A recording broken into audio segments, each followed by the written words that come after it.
Originally released in 2002 for the Nintendo GameCube, Skies of Arcadia Legends was actually a port of a Sega Dreamcast game developed by Overworks in October of 2000. The game is a classic Japanese role-playing experience with a story that takes the protagonist through multiple biomes, standard experience-based leveling systems, and include turn-based combat for engagements.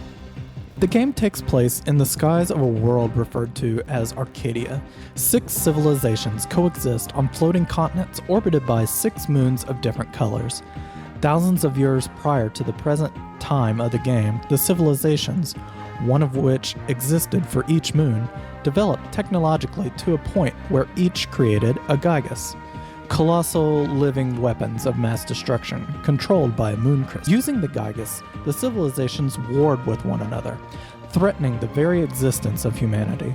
The most advanced, the Silver Civilization, used their Gygus to summon the rains of destruction, which pulled meteors from the orbiting moons and crashed them down onto the planet's surface. The catastrophic destruction stopped the rampage of the Gygus, as well as nearly destroyed the other 5 civilizations, thus ending the war. A seal was placed on the Silver Gygus to prevent it from being used again, and the moon crystals were hidden away while each civilization worked on rebuilding itself. Where Skies of Arcadia Legends stands out amongst the crowd is in its exploration and the airships. As most JRPGs eventually give the player an easier means of traversing the overworld, Skies of Arcadia blends the overworld exploration into its central theme. Your character is a pirate called Vice.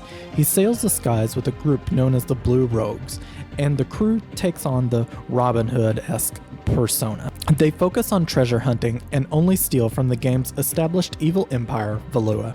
Skies of Arcadia has a very personable cast of characters, and while Vice's picture is solely on the front of the GameCube's box art, the game is not overly about him.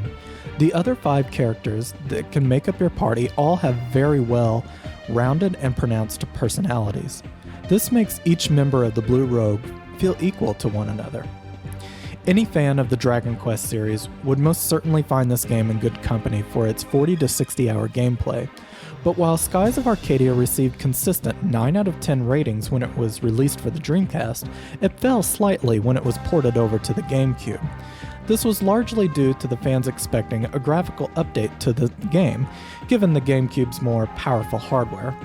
However, the port stayed fairly true to the original with only some quality of life improvements, and it included all the downloadable content that was offered on the Dreamcast. While not up to today's standards of high-end graphics, Skies of Arcadia had the benefit of not being developed right when 3D games were emerging.